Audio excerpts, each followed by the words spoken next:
Bonjour à tous, particulièrement pour ceux qui nous regardent en direct sur Internet. Nous les saluons partout où ils se trouvent sur la terre. Mais nous voulons saluer d'une manière particulière tous nos bien-aimés frères et sœurs de l'Église évangélique baptiste d'Ajoupa-Bouillon qui sont contraints de rester chez eux pour les raisons que nous savons. Alors soyez bénis et nous croyons que nous sommes unis en esprit avec vous, donc dans ce moment. Nous avons décidé de vous parler de ce thème important en cette période de restriction, donc de vie, tout simplement. Nous voulons parler de tenir ferme, donc de rester inébranlable, donc de ne pas bouger, ferme et inébranlable. Alors nous allons voir 3 points. Le premier, soyez ferme et inébranlable. Le deuxième point, abondant toujours dans l'œuvre du Seigneur. Et le troisième point, notre travail n'est pas vain dans le Seigneur. Est-ce qu'on peut dire amen à ça? Pourquoi dire amen à cela? Parce que à la lecture de la parole de Dieu, nous prenons l'habitude de dire amen après la parole de Dieu. Et vous verrez que ces 3 points ont été puisés dans le texte que nous allons lire tout à l'heure, le seul verset que nous allons lire tout à l'heure, et donc c'est la parole de Dieu. Nous lisons dans 1 Corinthiens, chapitre 15, verset 18.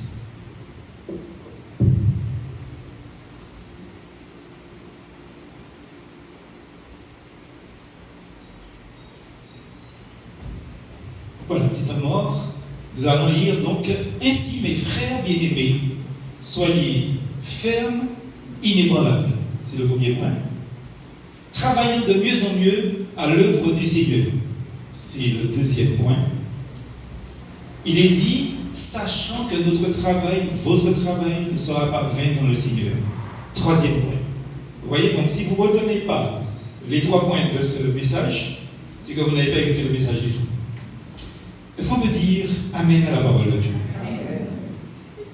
Alors je voudrais introduire maintenant pour rappeler une chose importante. C'est que ces paroles pleines d'affection, ce sont des paroles qui sont adressées par l'apôtre Paul à l'Église, aux frères et sœurs de Corinthe, mais qu'il estime comme étant des bien-aimés, des frères et sœurs bien-aimés. Et donc, les choses sont claires, puisque quand nous avons lu le verset 58 de ce chapitre 15, il est écrit ainsi mes frères bien-aimés. D'une manière générale, il s'agit aussi des frères et des sœurs, bien sûr. Ces frères et sœurs de l'église de Corinthe se trouvaient au milieu d'un grand peuple. Nous allons lire ça dans Acte 18 tout à l'heure, verset 10. Nous allons lire ça maintenant aussi, puisque dans la foule où que vous êtes, vous demeurez le peuple de Dieu, l'enfant de Dieu. Même s'il y a des milliers de personnes dans cette foule, vous êtes un grand peuple, vous êtes le peuple de Dieu. Alors là, je dis grand peuple parce que nous pouvons nous trouver donc en tant qu'Église aussi au milieu d'une grande foule. Acte 18, verset 10, il est dit, car je suis avec toi et personne ne mettra la main sur toi pour te faire du mal. Parle, car j'ai un peuple nombreux dans cette ville. Parle, parce que j'ai un peuple nombreux dans cette ville. Paul avait été un instrument béni dans la main du Seigneur pour la conversion de plusieurs personnes, plusieurs pécheurs. Et il ne les oublie pas et il les recommande à Dieu. Paul leur présente dans ce chapitre 15 beaucoup de vérités qui sont inspirées par le Saint-Esprit, bien sûr, concernant la résurrection et la transmutation, justement, donc des croyants lors de la venue de Jésus-Christ, c'est-à-dire la transformation des croyants lors de la venue de Jésus-Christ. Et le fait majeur de ce chapitre 15, c'est la résurrection de Christ d'entre les morts. Et ce fait-là est fermement établi dans ce chapitre 15. Nous lisons 2 versets.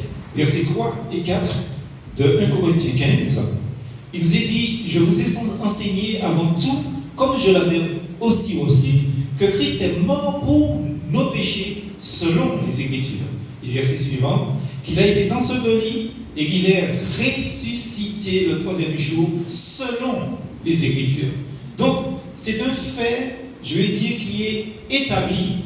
La parole de Dieu nous dit que concernant la résurrection, les preuves de la résurrection de Jésus-Christ, nous n'avons aucun problème avec ça. Non seulement que Christ est ressuscité, mais il s'est fait vu par plus de 400 personnes, dit la parole de Dieu. Et c'est évident que ce ne sont pas un petit groupe d'illuminés comme certains érudits, entre guillemets, certains incroyants prétendent en disant qu'il y a un petit groupe en parlant des disciples, un peu l'occurrence des apôtres, qui ont déclaré, c'est ce que Pilate a voulu faire comprendre, et Hérode, qui ont déclaré que Christ est ressuscité. Christ est ressuscité, il s'est fait voir par des centaines de personnes après sa résurrection. Donc ce ne sont pas seulement les disciples convertis à Jésus-Christ qui ont dit qu'ils ont vu Jésus-Christ, mais même des personnes qui n'appartenaient pas à Christ, qui ne suivaient pas le Christ, ont dit que Jésus est ressuscité. Alléluia. Jésus nous dit, ce texte de Colossiens 1, verset 18, nous dit que Christ, il est la tête du corps de l'Église, il est le commencement, il est le premier-né d'entre les morts, afin que d'être en tout le premier. Il est le premier-né d'entre les morts. Donc, sa victoire sur la mort annonce la résurrection de ceux qui ont cru en lui, c'est-à-dire de vous et moi. Ça veut dire que, frères et sœurs, qu'en ce moment où nous entendons qu'il y a des morts à l'appel à cause du Covid, frères et sœurs, la parole de Dieu nous dit comme quoi que la victoire de Jésus-Christ sur la mort annonce la résurrection de ceux qui ont cru en lui. Donc c'est une évidence pour nous qu'on croit que même si nous mourrons de maladie, nous ressusciterons. Nous ressusciterons. La parole de Dieu dit encore dans le verset 20 de 1 Corinthiens chapitre 15, il dit que Christ est ressuscité des morts et il est les prémices de ceux qui sont morts. Donc ça veut dire qu'on croit que Jésus nous a précédés. Les morts en Christ ressusciteront en premier lieu. Les croyants encore vivants sur la terre seront ensuite changés à la ressemblance de Jésus-Christ, et puis le Seigneur recueillera les siens auprès de lui. Nous pouvons lire ce beau texte dans cette introduction, et ce sera le dernier texte que nous allons lire avant de voir le premier point. 1 Thessaloniciens chapitre 4 au verset 16, versets 16 et 17. Deux beaux textes, deux beaux versets pour nous faire comprendre cette réalité.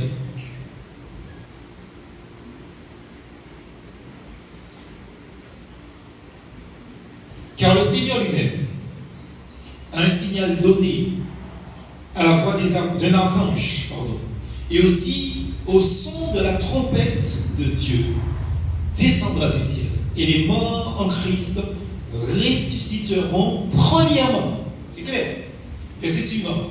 Ensuite, nous les vivants, enfin si on est encore vivants, nous qui serons restés, nous serons tous ensemble enlevés avec eux sur des nuées à la rencontre des seigneurs dans les airs. Et ainsi, nous serons toujours avec le Seigneur. Ça, c'est la parole de Dieu. Frères et sœurs, la perspective d'un prochain retour du Seigneur devrait nous inciter à recevoir l'exhortation de Paul à travailler avec persévérance à la tâche que le Seigneur veut nous confier. Et nous ne devons jamais baisser les bras, quel que soit ce qui se passe autour de nous, frères et sœurs. Quelles que soient les circonstances autour de nous, nous ne baissons pas les bras. Nous travaillons avec hargne, nous travaillons avec amour pour notre Dieu et pour notre Seigneur. Est-ce qu'on peut dire amen à ça?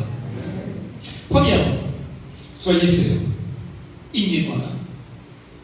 Vous savez, frères et sœurs, que si les enfants de Dieu ne veillent pas à garder la parole de Dieu, à garder la parole du Seigneur, ils perdront rapidement de vue des vérités doctrinales.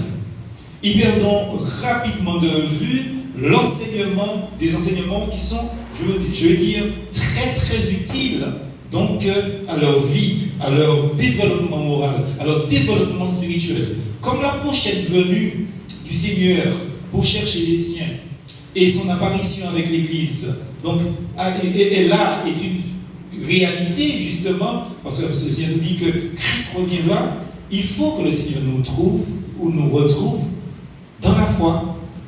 Parce que Christ, entre guillemets, il a quand même un souci, je dis bien entre guillemets, parce qu'il a dit clairement, quand le Fils de l'homme reviendra, trouvera-t-il la foi?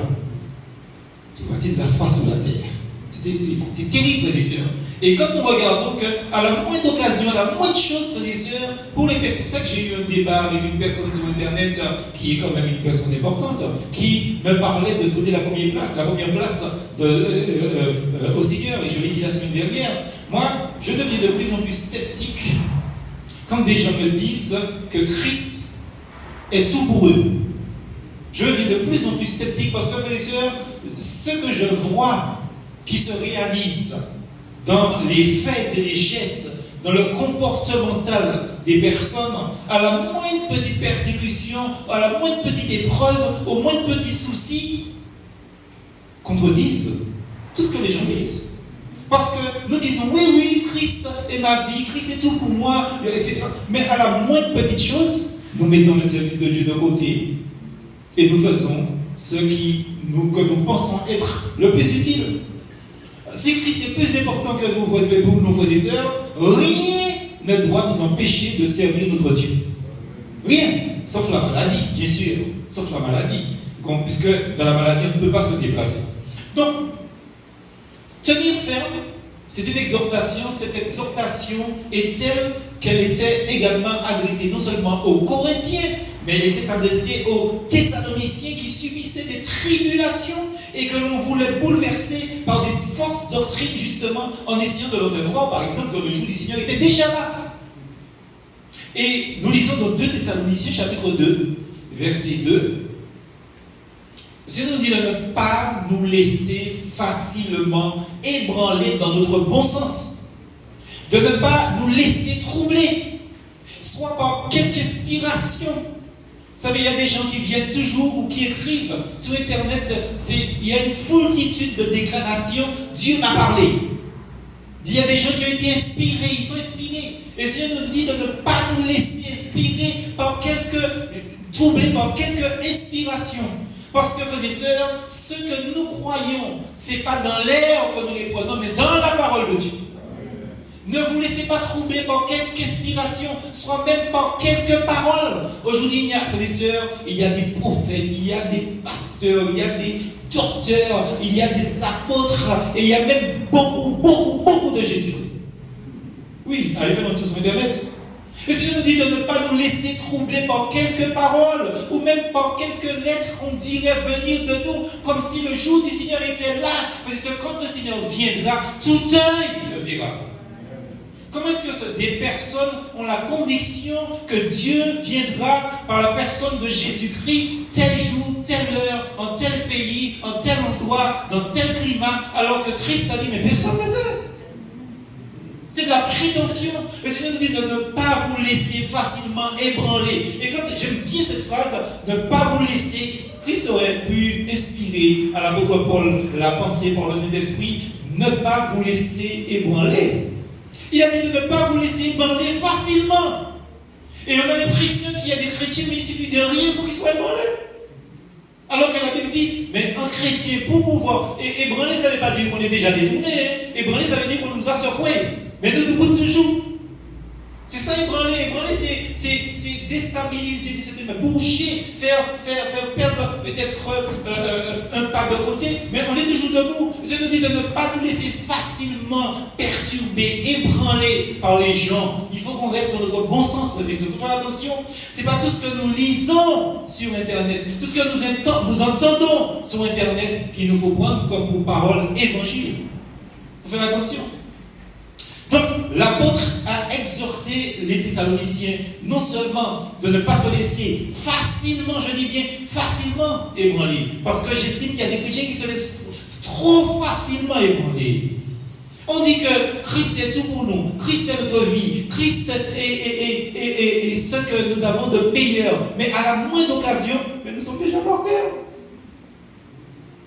Ça veut dire qu'on manque de racines, on a un problème à quelque part. On a un véritable problème quelque part. Nous ne devons pas nous laisser facilement ébranler. Donc, il dit non seulement cela aux Thessaloniciens, mais l'apôtre les exhorte aussi à demeurer fermes, comme les Corinthiens, à retenir les enseignements qu'ils avaient reçus. Lisons dans 2 Thessaloniciens chapitre 2, verset 15. Il nous est dit ainsi donc, frères, demeurez fermes. Ferme, ça veut dire que de vous doit compicher par ces personnes détournées, par ces personnes tournées, par ces personnes poussées, vous demeurez fermes et retenez les instructions que vous avez reçues.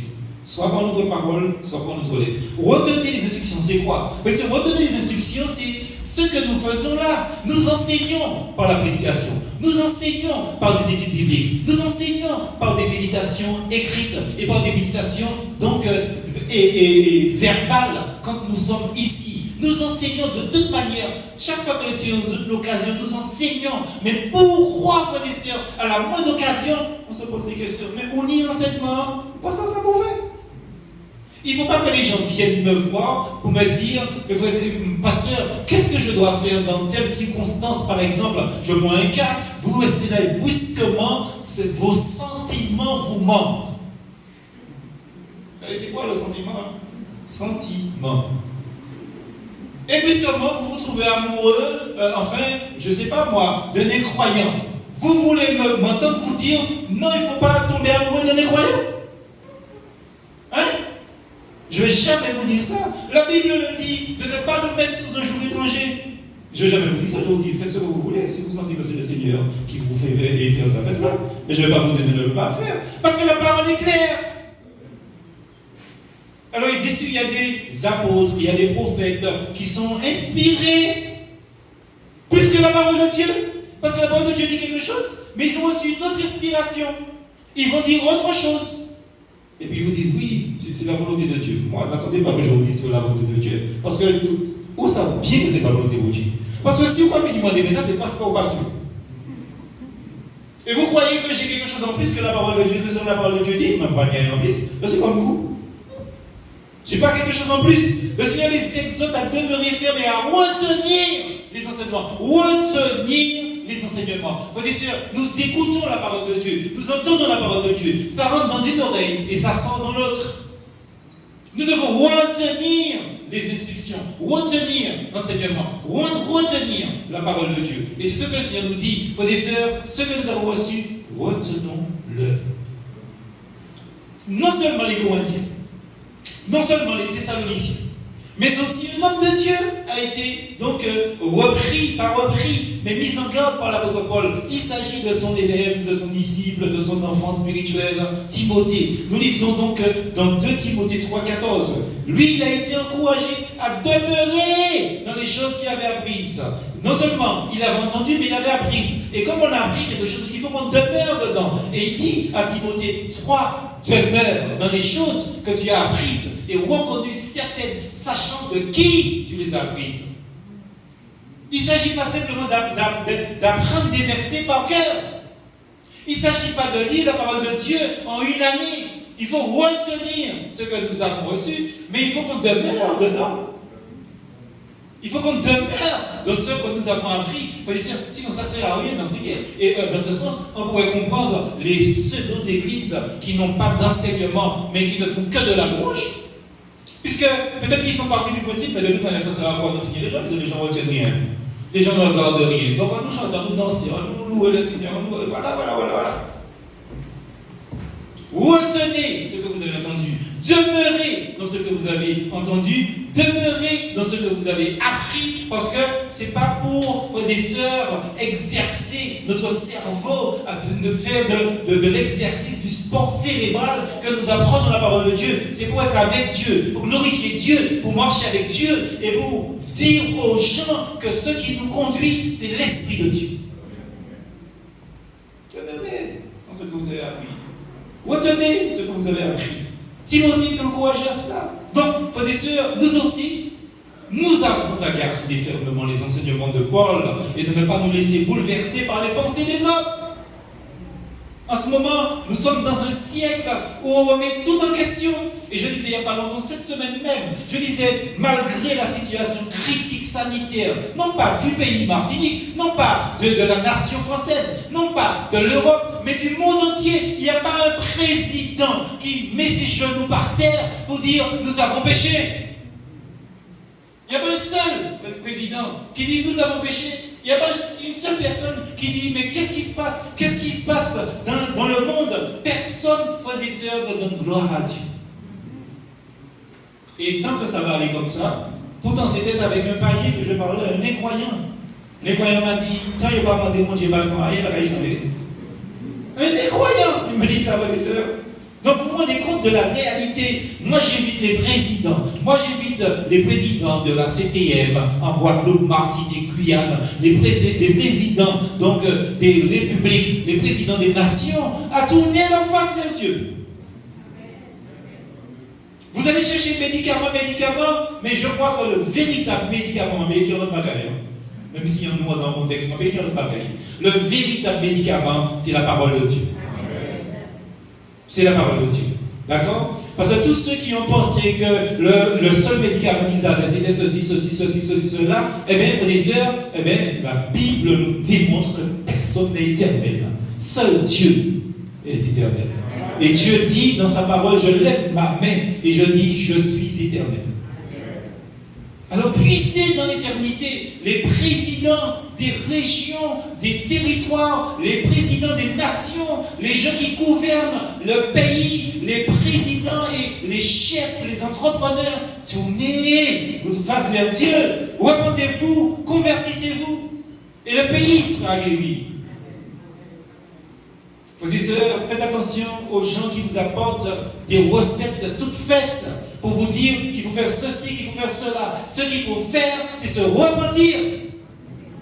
Parce que la propagation des fausses doctrines augmente de plus en plus. Il y a des gens qui vous disent faites ça, faites ça, faites ça. Et j'ai même appris, il n'y a pas longtemps, un couple qui m'avait contacté, qui à l'autre bout de la Martinique, ils me disent est-ce que je peux venir chez eux pour prier avec eux, pour leur parler, pour les éclairer. Et bien entendu, je parle avec eux, je prie avec eux. Et ils disent tout de suite, mais Dieu les a délivrés, ils sont bénis, etc.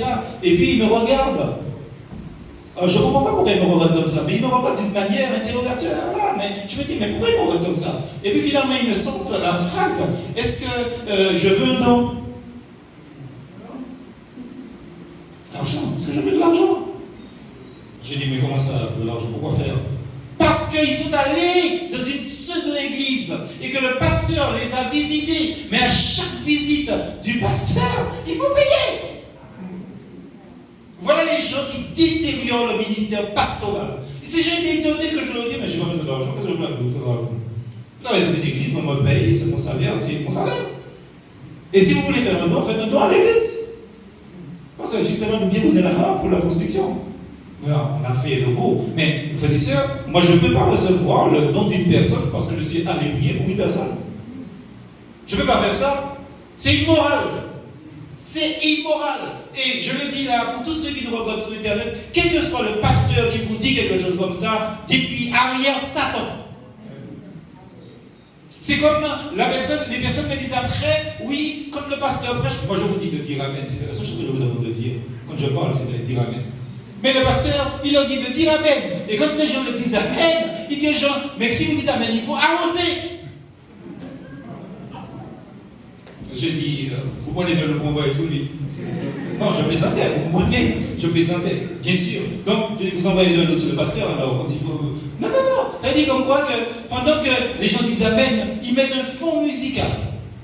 Et les gens sortent des bancs, ils montent dans les allées. Pendant qu'ils montent dans les allées, l'éternel. Mais attention, un billet va sortir dans la poche. Ils montent avec le billet, ils agitent le billet, et puis quand ils arrivent près du podium comme ça, ils arrosent le pasteur. Ils envoient l'argent sur le pasteur pour l'arroser. Vous vous rendez compte? Ce qui fait que l'estrade est remplie de billets. Et les billets, en plus, c'est pas pour l'église, c'est pour le pasteur. Parce que c'est pas l'église qu'ils ont arrosé, c'est le pasteur qu'ils ont arrosé. Frères et sœurs, voilà ce que nous trouvons sur Internet.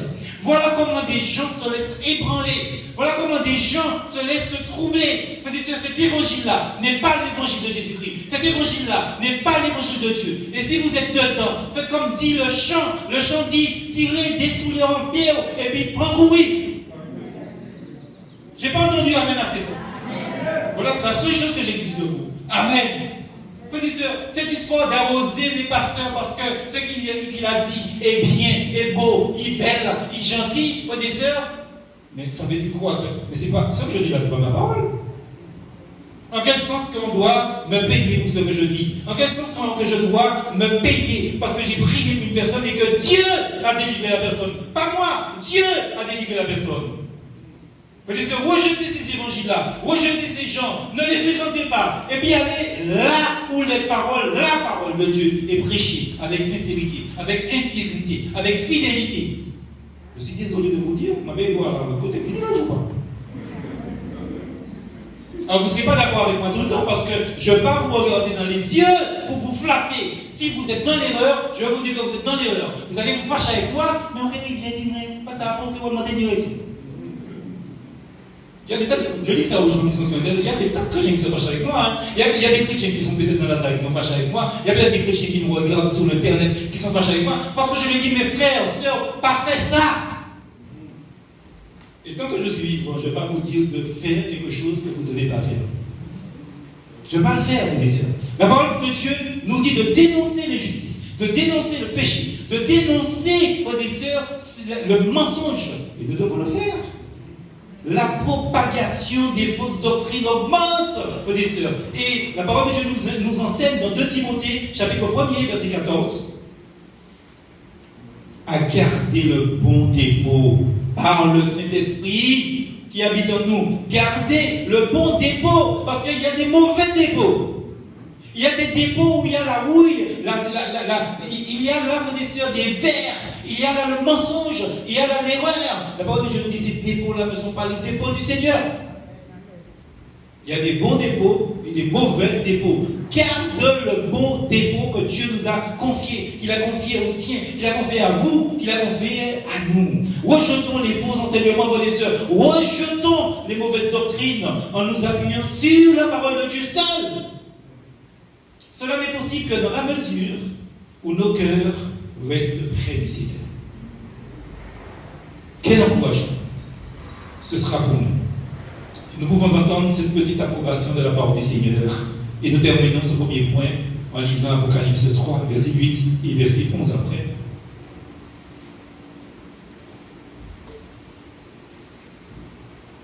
Je connais tes œuvres. Voici, parce que tu as peu de puissance et que tu as gardé ma parole et que tu n'as pas renié mon nom, j'ai mis devant toi une porte ouverte que personne ne peut fermer. Verset suivant. Je viens bientôt. Retiens ce que tu as, afin que personne ne prenne de ta couronne. Alléluia. Béni soit la parole de Dieu. Deuxièmement, abondant toujours dans l'œuvre du Seigneur. Donc après avoir dit à ses enfants d'être fermes et inébranlables, le Seigneur nous dit d'être abondant dans l'œuvre, c'est-à-dire d'être fructueux dans l'œuvre. Et cette exhortation doit être pour les enfants de Dieu un important sujet de prière. Seigneur, rends-moi abondant dans ton œuvre, rends-moi fructueux. Vous savez, le contraire d'abondant, c'est stérile. Il y a beaucoup de chrétiens stériles. C'est terrible, ça. Il y a des chrétiens qui souffrent de stérilité. Ça veut dire comme quoi qu'ils ne produisent aucune bonne œuvre. Ils ne produisent aucune œuvre qui fait avancer le peuple de Dieu, qui édifie le peuple de Dieu. Ils sont là, et puis c'est tout. Ils sont là, et puis c'est tout. Le Seigneur veut que les chrétiens soient abondants. Et s'il y a un texte qui va dans le sens du fait que Dieu veut que les chrétiens soient abondants, c'est comme que Christ dit, comme quoi que je vous ai choisi afin que vous portiez un peu de fruits. Hein? Beaucoup de fruits. Beaucoup de fruits. Et pour porter beaucoup de fruits, eh bien, il faut que nous nous en tenons au premier point que nous avons vu déjà. C'est important. Donc, la question que nous nous posons, à tous. Elle est la suivante. Sommes-nous prêts à répondre à cet appel? À l'appel d'être abondant, à l'appel d'être fructueux pour le Seigneur. Sommes-nous prêts à répondre à cet appel? Vous savez, ce Christ fait un constat terrible. Il nous dit que la moisson est grande, mais il y a peu d'ouvriers. Alors nous entendons par ce texte-là des ouvriers qui se consacrent à l'œuvre de Dieu, qui deviennent pasteurs, missionnaires, qui deviennent missionnaires, évangélistes, enseignants, docteurs. Oui, c'est vrai, mais le reste est aussi vrai. Nous devons être abondants dans notre quartier. Nous devons être abondants dans notre travail. Nous devons être abondants dans notre famille. Nous devons être abondants dans notre église. Nous devons être abondants dans notre commune. Nous devons être abondants dans notre pays. Nous devons être abondants dans le monde entier. Vous n'avez pas besoin de recevoir une vocation particulière pour être abondant, parce que ce que l'apôtre Paul dit aux Corinthiens, aux Thessaloniciens, et puis aussi à Timothée, mais il le dit à tous, soyez abondants. Dieu veut que nous puissions être des chrétiens fructueux, frères et sœurs. C'est important de répondre à la question, sommes-nous prêts à répondre à cet appel? La moisson est grande, il y a peu d'ouvriers. Lisons Matthieu chapitre 9, verset 38. Qu'est-ce qu'il est dit? Priez donc le maître de la moisson d'envoyer des ouvriers de sa moisson. Et vous savez quoi? Quand on prie le Seigneur d'envoyer des ouvriers à la moisson, le Seigneur il est bizarre. Je vous le dis tout de suite. La première personne qui envoie, c'est vous. Alléluia. Je ne suis pas en train de vous dire que vous devenez des pasteurs, mais ce n'est pas ça. La première personne qui l'envoie, c'est vous. Parce qu'il va vous faire rencontrer une personne. Il va vous faire connaître. Vous savez, frères et sœurs, ce matin, il y a une sœur que je ne vais pas citer, que j'apprécie beaucoup. Comme tous les autres sœurs, bien sûr. Et là, ça veut dire que 2 ou 3 personnes lui ont dit, priez pour nous, parce que les personnes ont su qu'elle allait au culte. Ça, c'est la voix de Dieu. Je vous dis, ça c'est la voix de Dieu. Comme une personne vous dit, priez pour nous. Vous ne savez pas d'où sort ce cri-là. C'est parce que c'est un cri, c'est un appel à l'aide. Priez pour cette personne. Ne serait-ce qu'une fois, 2 fois, 3 fois, mais priez pour cette personne. Parce que n'attendez pas que le Seigneur vienne vous dire qu'il envoie un ange qui descend sous la terre. Si vous étiez dans la réunion de l'histoire, vous comprenez que le Seigneur n'envoie pas les anges pour faire n'importe quoi sous la terre. Vous avez compris ça, de toute manière. Vous attendez peut-être que le Seigneur envoie un ange qui descend sous la terre dans des nuées blanc, un ange qui brille tellement comme de la chrysolite, transparent, pour vous dire, mon enfant prie pour le monde. Vous gardez longtemps, vous gardez très très longtemps. Parce que la parole de Dieu, Dieu parle tantôt d'une manière ou d'une autre. Et quand une personne vous dit, priez, priez, parce que c'est voix mon Dieu qu'il a. Alléluia. Il faut bien comprendre ça. Dieu veut que nous puissions rentrer dans cette moisson, rentrer dans ce champ, prier pour que le maître de la moisson, qui est Dieu lui-même, qu'il envoie des ouvriers dans la moisson. C'est important. Et la recherche de nos aises, c'est-à-dire de notre confort dans ce monde. La recherche de nos liens terrestres, je le dis, frères et sœurs, sont autant d'entraves au travail de Dieu sur la terre. Nous sommes en train de chercher notre petit confort. Nous sommes en train de rechercher nos aises, nos fadaises, notre tranquillité, notre perception. Je vais dire, vous savez, comme la parole de Dieu dit, qu'en ce temps-là, en Israël, chacun mangeait justement ses figues, justement sous des figuiers. On cherche la tranquillité. Laissez-moi vous dire que quand vous vous donnez au Seigneur, vous avez fini d'être tranquille. Vous m'entendez?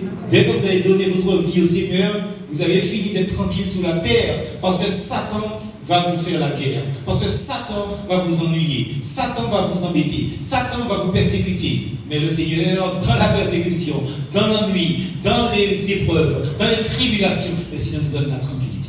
Amen. L'œuvre de la grâce à laquelle le Seigneur nous appelle à participer est son œuvre. Ne l'oublions pas. N'oublions jamais que nous sommes dans l'œuvre du Seigneur. Ayons le désir de rester de simples instruments. Ne cherchons pas à nous mettre en avant, La seule personne qui va être en avant dans l'œuvre du Seigneur, c'est le maître de la moisson. Le Seigneur utilise qui il veut pour nous produire du fruit à la gloire de Dieu. Et tout à l'heure, je l'ai dit, Christ parle d'une manière ou d'une autre. La parole de Dieu, Dieu nous parle d'une manière ou d'une autre. Et nous pouvons parfois ne pas bien comprendre la façon dont un serviteur travaille. Vous savez ça? On peut ne pas comprendre la façon dont un serviteur de Dieu travaille. Le Seigneur peut seul en apprécier les motifs, les raisons du travail du serviteur. Et pourquoi? Parce que le Seigneur est quelqu'un qui lit dans les secrets des cœurs. Lisons Hébreux, chapitre 4, verset 13.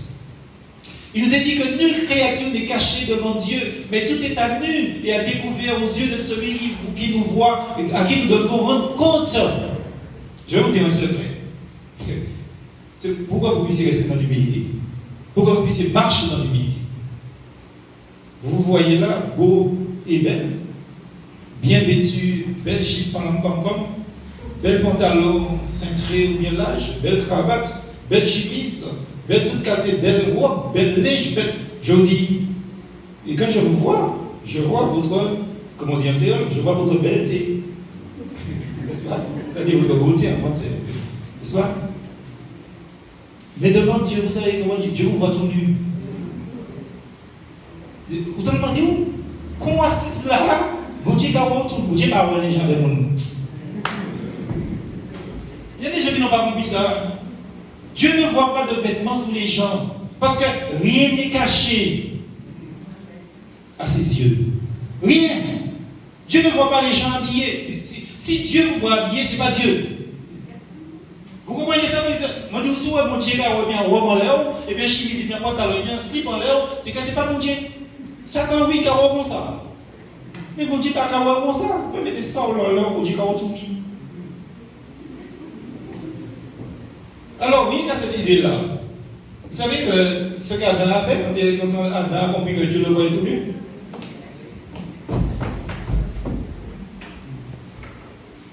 Il s'est caché. Il avait honte. Ça veut dire comme quoi il s'est senti humilié. Si vous n'arrivez pas à être humilié, mettez cette pensée dans votre tête.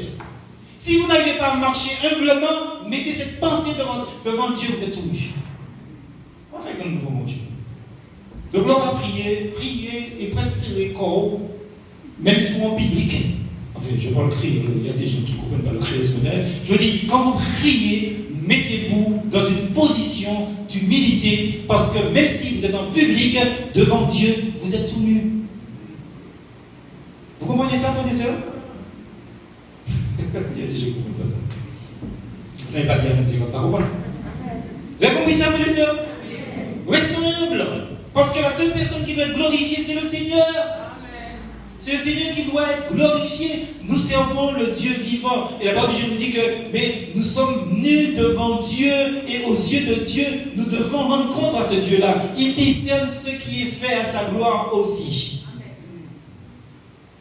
Vous comprenez? C'est-à-dire que si vous faites quelque chose pour quelqu'un, à quelqu'un, en faveur de quelqu'un, si vous le faites pour vous glorifier, Dieu sait que ce que vous avez fait, même si ça sert à la personne, pour lui c'est une œuvre inutile. Mais s'il sait que vous le faites pour sa gloire avant toute chose, alléluia, vous recevez vos récompenses dans les cieux. Alléluia. Nous devons rendre compte. Vous savez, un jour prochain, l'ouvrage de chacun sera manifesté, c'est-à-dire l'œuvre. Nous lisons dans 1 Corinthiens chapitre 3, verset 13.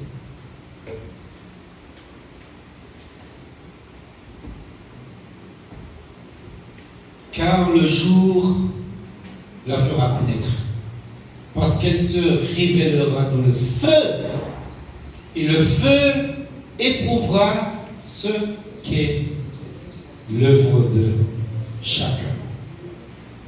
Vous savez comment on épure l'or? On le fait par le creuset du feu, par le feu. Et tout ce qui n'est pas bon disparaît. Et ce qui sort, c'est vraiment de l'or. Après. Eh bien, pour tout ce que nous faisons pour Dieu, si nous le faisons pour notre gloire personnelle, la parole de Dieu nous dit, tout sera justement éprouvé, révélé dans le feu. Elle dit comme quoi que c'est à la fin des temps que l'on saura si tout ce que nous avons fait est acté par Dieu. Acté par Dieu. Ce qui est dit là, l'œuvre de chacun passera par le creuset du feu.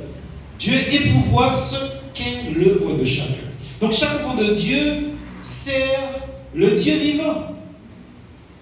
Et il est évident, frères et sœurs, que nous attendons, frères et sœurs, des cieux, le Fils de Dieu. Lisons dans 1 Thessaloniciens chapitre 1, verset 9 et 10. Il nous est dit, car on raconte à notre sujet quel accès nous avons eu auprès de vous et comment vous vous êtes convertis à Dieu en abandonnant les idoles pour servir le Dieu vivant et vrai et pour attendre des cieux son Fils. Pour attendre des cieux son Fils qu'il a ressuscité des morts, Jésus qui nous délivre de la colère à venir. Donc nous attendons des cieux le Seigneur Jésus-Christ. Mais cette attente n'est pas synonyme d'inactivité comme certains chrétiens à Thessalonique le croyaient. Vous savez, il y avait des chrétiens qui pensaient qu'il était inutile de travailler. Pourquoi? Parce que le Seigneur allait venir dans un instant à l'autre. Alors si c'est ce que vous pensez, vous êtes dans la ruine. Chaque racheté a le privilège de travailler pour le mettre avant que la nuit tombe définitivement sur le monde. Le Seigneur nous donne ce commandement-là. Dans Jean chapitre 9, verset 4, il est question de travailler. C'est Christ qui dit ça. Christ dit, il faut que je fasse, tandis qu'il est jour, les œuvres de celui qui m'a envoyé. Parce que la nuit vient où personne ne peut travailler. Ça c'est très spirituel. C'est-à-dire qu'on croit que pendant que nous avons l'occasion de servir Dieu, pendant le jour, c'est-à-dire pendant où nous ne sommes pas persécutés, pendant où nous ne sommes pas empêchés, le Seigneur nous dit de travailler à l'œuvre du Seigneur parce qu'il viendra un temps où la persécution, c'est-à-dire la nuit, va venir où nous ne pourrons pas travailler. Vous vous rendez compte du privilège que nous avons, frères et sœurs? Ça veut dire qu'on croit que tout ce que nous pouvons faire pour le Seigneur, nous devons le faire. Parce qu'à un moment aussi, la nuit aussi veut dire que quand la porte de la grâce sera fermée, on ne pourra plus rien faire non plus. Retenons également que nous devons nous soumettre donc à l'œuvre de Dieu. 1 Corinthiens 16, verset 16, il est question de soumission.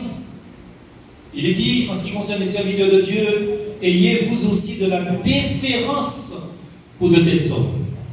Et pour tous ceux qui travaillent à la même œuvre.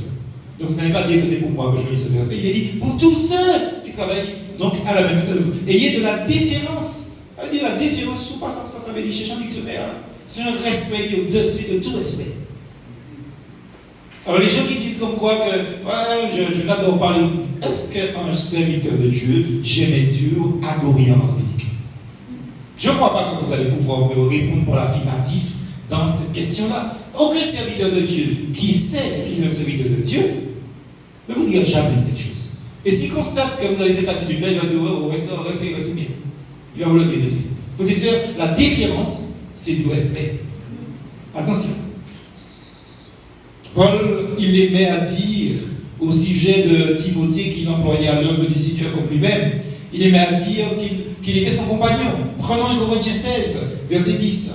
D'abord, si Timothée arrive, faites en sorte qu'il soit sans crainte parmi vous, car il travaille comme moi à l'œuvre de Dieu.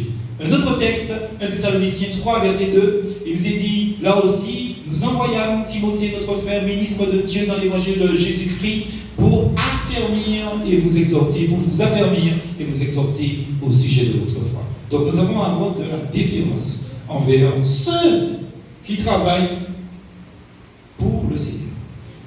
Quelle heureuse relation entre ces deux serviteurs, Paul et Timothée, qui étaient occupés des mêmes travaux. Servir le Seigneur produit chez un enfant de Dieu une joie renouvelée. Donc ayons toujours confiance dans le Seigneur, parce que je suis convaincu que le Seigneur nous aidera à être patients et à espérer parfaitement dans sa grâce, dans la vive attente de sa venue. Lisons dans Galates chapitre 2, verset 20. Il nous est dit, Paul parle, il dit, j'ai été crucifié avec Christ. Et si je vis, ce n'est plus moi qui vis, c'est Christ qui vit en moi. Si maintenant je vis dans la chair, je vis dans la foi au Fils de Dieu qui m'a aimé, qui s'est livré lui-même pour moi. Béni soit le Seigneur pour sa parole. Amen. Quel puissant motif de servir le Seigneur. Frères et sœurs, nous sommes crucifiés, nous ne vivons pas. C'est Christ qui vit, c'est pour ça que nous servons. Et si nous servons, ce n'est pas nous qu'on doit avoir, on doit avoir Christ en nous. Donc son œuvre ne peut s'accomplir que par ce moyen d'humilité, si nous obéissons à sa parole, en employant les bons moyens spirituels qui nous sont enseignés par l'Esprit. Et nous concluons ce deuxième point par 1 Corinthiens 2, verset 13. Il nous est dit, et nous en parlons, non avec des discours qu'enseigne la sagesse humaine, mais avec ceux qu'enseigne l'Esprit. Employant un langage spirituel pour les choses spirituelles. Amen. Donc si vous ne recevez pas cette parole-là, ce n'est pas notre parole que vous ne recevez pas, c'est la parole de Dieu. Amen. Troisième et dernier point. Notre travail, est-il dit, n'est pas vain dans le Seigneur. Alléluia. Et frères et sœurs, quand je lis ce verset-là, je suis tellement réconforté, vous savez. Notre travail n'est pas vain dans le Seigneur.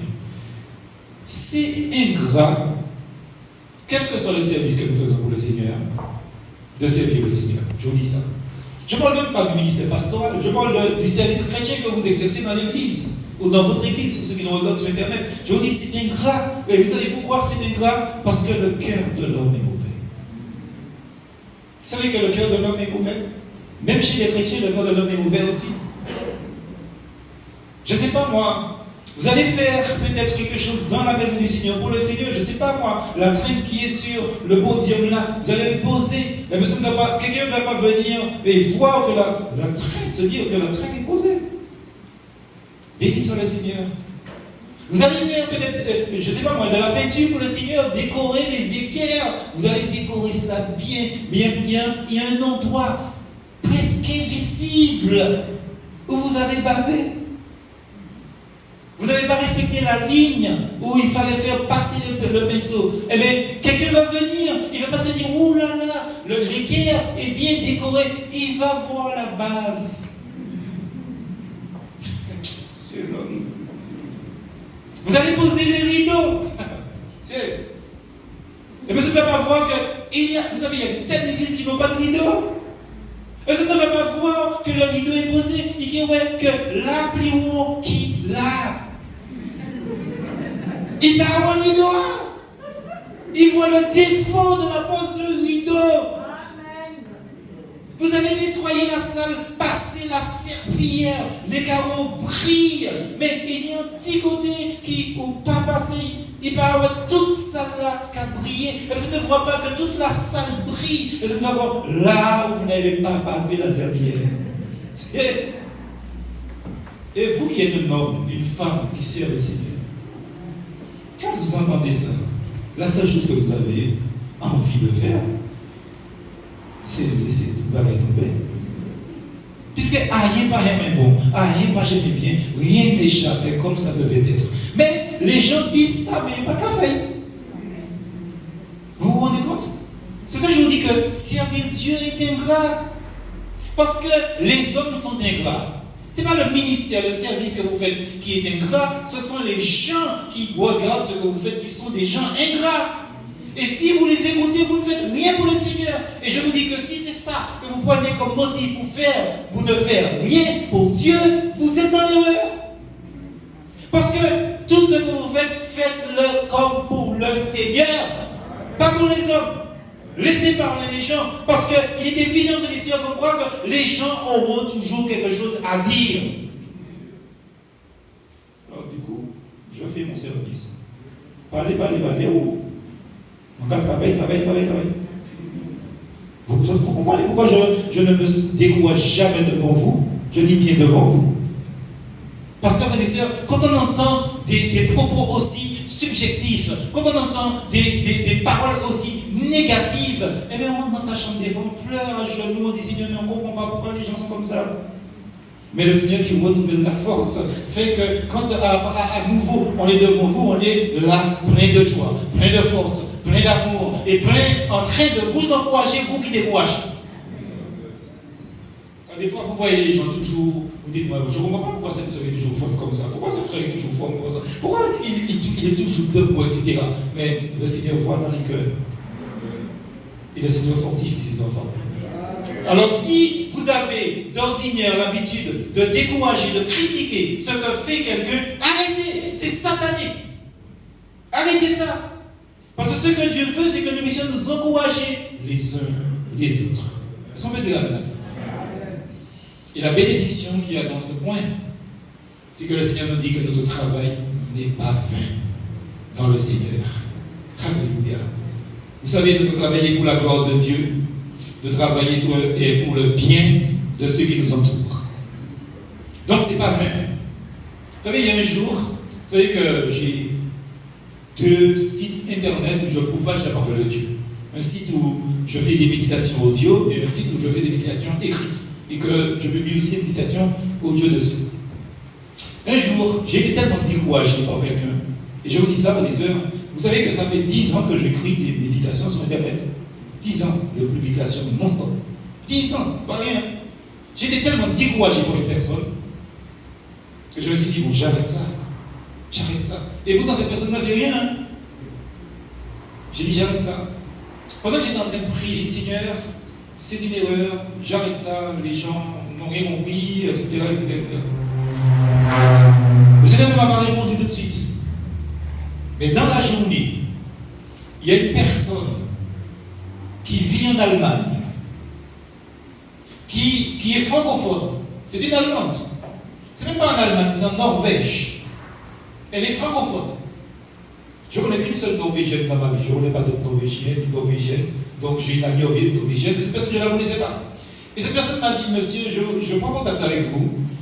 C'était pour vous remercier pour votre publication sur Facebook. J'écoute, je dis merci beaucoup. Et la personne m'a dit, vous savez quoi, monsieur? Grâce aux publications que vous mettez sur Internet, je me suis donné au Seigneur. Et pourquoi je vous appelle? C'était pour vous remercier et pour vous dire que dimanche, je me vais baptiser. Alléluia, Dieu répond aux prières. Et depuis, j'ai continué à écrire. Je me suis dit, même si les gens ne mettent pas de like, même s'ils ne mettent pas de j'aime, même s'ils n'encouragent pas, je continue à écrire parce que ce n'est pas pour les hommes que j'écris, c'est pour le Seigneur. Et je pense que ce travail n'est pas vain dans le Seigneur, comme le vôtre n'est pas vain dans le Seigneur. C'est comme le Seigneur passera ce que nous avons fait au creuset du feu, que nous verrons tout ce que nous avons fait pour le Seigneur qui a été efficace. Alléluia. Béni soit le Seigneur. Travaillez pour le Seigneur. Notre travail n'est pas vain. Suivons Jésus dans le chemin où il a consenti à vivre, méprisé par les hommes, mais travaillant quand même. Vous avez une activité peut-être parfois méconnue, mal appréciée, mais très précieuse aux yeux du Seigneur. Nous pensons par exemple au grand service de la prière dans le secret. Lisons Matthieu 6, verset 6.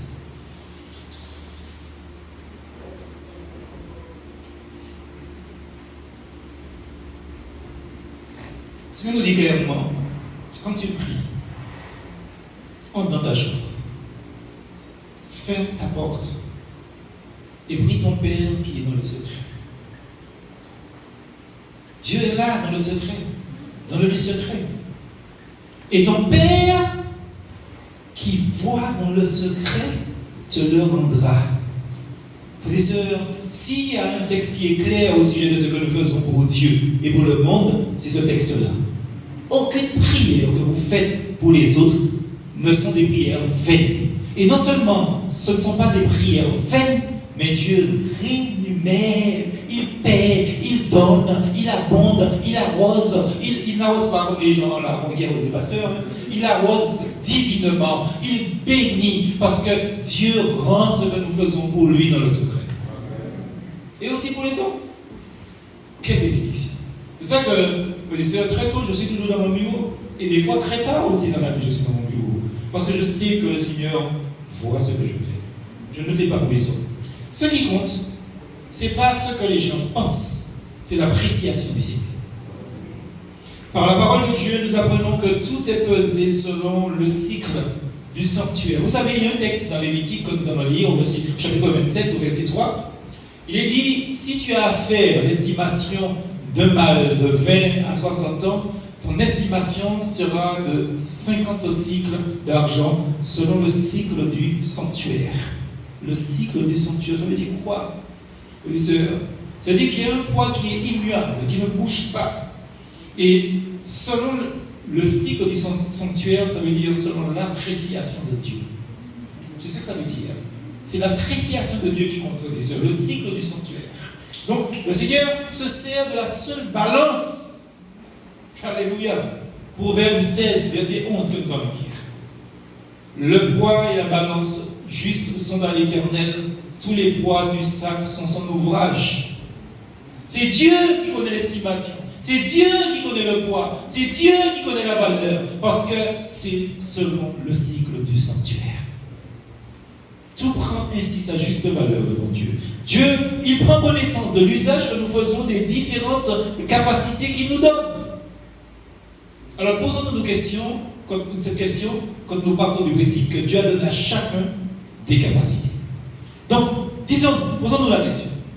Est-ce que nos capacités sont toutes au service de Dieu?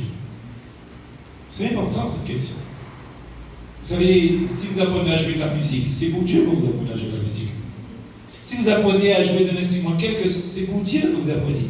Si vous apprenez à parler en public, c'est pour Dieu que vous apprenez. Et si vous parlez, si mon Dieu parle la parole, si Dieu vous a donné la parole, c'est pour Dieu que vous parlez. Si vous avez la capacité de vous exprimer facilement, même si, vous savez, quand on dit aux gens de s'exprimer facilement, ils pensent que ça veut dire qu'on n'a pas peur quand on parle. Mais c'est évident qu'au début, vous aurez le trac, vous aurez une petite voix tremblante, vos deux pieds vos genoux vont faire clac, clac, clac, clac, des fois. Des fois, vous aurez peut-être même envie de tituber, de tomber. Mais parole là, c'est la vérité, c'est parole de mon Dieu. Et si mon Dieu parle la parole, si Dieu vous a donné la parole, parlez au Dieu. Parce que le Seigneur nous dit, est-ce que, nous pose la question, nos capacités sont-elles toutes à son service? Ou au service, à notre service? Moi, je suis convaincu que Dieu ne me donne pas des capacités pour que je puisse me servir, mais pour le servir. Et si Dieu vous a donné des capacités, c'est pour le servir aussi, frères et sœurs. Ne l'oubliez jamais. Donc, gardons-nous d'être négligents, parce que bientôt le Seigneur nous prendra au point de lui. Lisons Jean chapitre 17, verset 24. Père, je veux que là où je suis, ce que tu m'as donné soit aussi avec moi, afin qu'il voie ma gloire, la gloire que tu m'as donnée parce que tu m'as aimé avant la fondation du monde. Je veux que là où je suis, ce que tu m'as donné soit aussi avec moi. Si Dieu vous a gardé sur terre, ce n'est pas par hasard. Si vous êtes là, et ceux qui nous regardent sur Internet, si vous êtes vivant encore sur la terre, c'est parce que Dieu vous a donné des capacités et qu'il veut que vous utilisiez ces capacités à sa gloire, à son honneur, parce que c'en est assez que vous ayez pris les dons de Dieu pour vous servir. Et si vous ne voulez pas, vous continuez à vous entêter, vous savez ce qui va se passer? La prière de Christ va se réaliser pour vous. Je ne sais pas si vous avez compris la prière de Christ. Christ dit, je veux que là où je suis, ce que tu m'as donné soit aussi avec moi. Mais si on est inutile sur la terre, Christ ne voit pas. Pour que là où il est, nous y soyons aussi. Parce que nous ne faisons pas le service du Seigneur pour lui. Si je suis vivant, si vous êtes vivant, si tu es vivant, si tu es vivante, si nous sommes vivants, c'est parce que le Seigneur a estimé que nous avons encore à continuer à travailler pour lui à souterrain, sur la terre. Et mettez-vous au service pour le Seigneur, parce que Jésus va réaliser sa prière sur vous. Est-ce que vous avez compris ça? C'est très solennel ce que nous disons là, hein. C'est très sérieux ce que nous disons là. Si vous ne faites pas le travail de Dieu pour Dieu, si vous continuez à vous servir dans les trésors de Dieu, des capacités, des potentiels que Dieu vous a donnés, Dieu va reprendre ses affaires. C'est-à-dire vous-même. Parce que vous ne vous appartenez point à vous-même, mais vous appartenez au Seigneur. Attention! Nous partageons la joie de son œuvre achevée et de son salut satisfait, n'est-ce pas? Lisons Hébreux 12, verset 2. Il est dit dans ce beau texte, ayant les regards sur Jésus, le chef et le consommateur de la foi qui, en vue de la joie qui lui était réservée, a souffert la croix, méprisé l'ignominie et s'est assis à la droite du trône de Dieu. Ayons le regard sur le Seigneur, parce qu'il y a une joie à venir que personne ne pourra nous donner, parce que cette joie est divine, mais que personne ne pourra nous enlever, parce que c'est la joie de Dieu. Le jour du triomphe de Jésus-Christ, le jour de son triomphe public est proche. De Philippiens chapitre 2, verset 11. Il est dit dans ce texte de Philippiens 2, au verset 11, si nous sommes là, nous pouvons lire que tout genou pliera devant lui. Tout genou reconnaîtra qu'il est Seigneur à la gloire de Dieu le Père. Tout genou. Voilà le triomphe de Jésus-Christ dans le lit. Les gens qui pensent que Christ a perdu la face sur terre parce qu'on l'a tué, eh bien voilà la réponse du Seigneur. Tout genou pliera devant lui. Toute langue confessera que Jésus-Christ aussi est Seigneur. Alléluia. Béni soit le Seigneur. C'est la parole de Dieu, ça. Alors concluons notre message. En conclusion, frères et sœurs, comprenez que notre privilège est de nous prosterner dans nos cœurs devant le Seigneur en attendant le jour où, par pure grâce, le Seigneur donnera une récompense à chacun de ses serviteurs, à chacune de ses servantes qu'il aura estimé fidèle. Ne l'oubliez jamais, frères et sœurs. 1 Corinthiens 3, verset 8. Celui qui plante et celui qui arrose sont égaux, et chacun recevra sa propre récompense selon son propre travail. Vous entendez ça, frères et sœurs? Est-ce que ce n'est pas réjouissant, ça? Est-ce que ce n'est pas, frères et sœurs, quelque chose qui crée un bonheur extraordinaire dans nos cœurs en pensant que si les hommes méprisent ce que nous faisons pour Dieu, Dieu qui sait dans quel sens que nous l'avons fait, nous récompensera selon notre travail. Est-ce qu'on peut dire amen à ça? Alléluia. Alléluia. Merci Seigneur. Et ce qui est beau, ce qui est bien, ce qui est extraordinaire, ce qui est sublime, c'est que le Seigneur va s'adresser à chacun d'entre nous. Vous vous rendez compte? Dieu parlera à chaque personne de manière individuelle. Pour cela, nous lisons dans Matthieu, chapitre 25, verset 21 et verset 23 après. Il nous est dit, son maître lui dit, c'est bien, bon et fidèle serviteur. Tu as été fidèle en peu de choses, je te confierai beaucoup. Entre dans la joie de ton maître. Entre dans la joie de ton maître. Vous vous rendez compte, les sœurs? Peu de choses. Vous savez, des gens, des fois, il y a des personnes qui ont une capacité intellectuelle, subtile, de mépriser ce que nous faisons. Vous savez, comme quoi, comme des phrases, par exemple, ouais, mais un petit travail qu'on va faire là, il y a un mépris dans ça. Et j'estime que ce que nous faisons, c'est rien du tout. Alors qu'eux, ils ne font rien du tout. Un petit travail comme ça, on passe à faire. Un petit balayer la maison, on passe à balayer. Un petit machin. Vous savez, le mépris est dans l'expression. Hein, c'est rien du tout, quoi. Mais même si les gens considèrent ce que nous faisons comme peu de choses, il nous dira, c'est bon, fidèle serviteur, c'est très bien. Bon et fidèle serviteur. Tu as été fidèle dans rien du tout, mais je te confie maintenant beaucoup. Et le rien du tout, vous savez aussi ce que ça veut dire? C'est-à-dire que tout travail que nous faisons sous la terre est passager. Par exemple, vous construisez un gros bâtiment pour Dieu, un temple, etc. Même si vous les hommes, c'était quelque chose de grandiose, pour Dieu, c'est rien du tout parce que ça va passer. Mais Dieu nous donnera beaucoup plus que le bâtiment. Alléluia. Dès que c'est fait pour sa gloire. Verset 23. Son maître lui dit, c'est bien, bon et fidèle serviteur. C'est le verset 23, ça? C'est ça? C'est bien ça, merci. Tu as été fidèle en peu de choses, je te confierai beaucoup. Entre dans la joie de ton maître. Vous savez, la joie que le Seigneur nous donne est une joie extraordinaire. C'est une joie que personne ne peut nous enlever. Et je vous dis, s'il faut choisir entre la joie du monde et la joie de Dieu, je choisis la joie de Dieu. Parce que la joie du monde est éphémère, mais la joie de Dieu est éternelle. Alléluia. Ayons à cœur de servir notre Maître par amour, frères et sœurs, sans jamais nous lasser, sans jamais nous lasser. Ayons à cœur de le servir ainsi. Que rien, Covid ou pas, vacances ou pas, restrictions ou pas, servons le Seigneur. Alléluia. Le Seigneur bénisse sa parole. Parce que nous devons prier ensemble.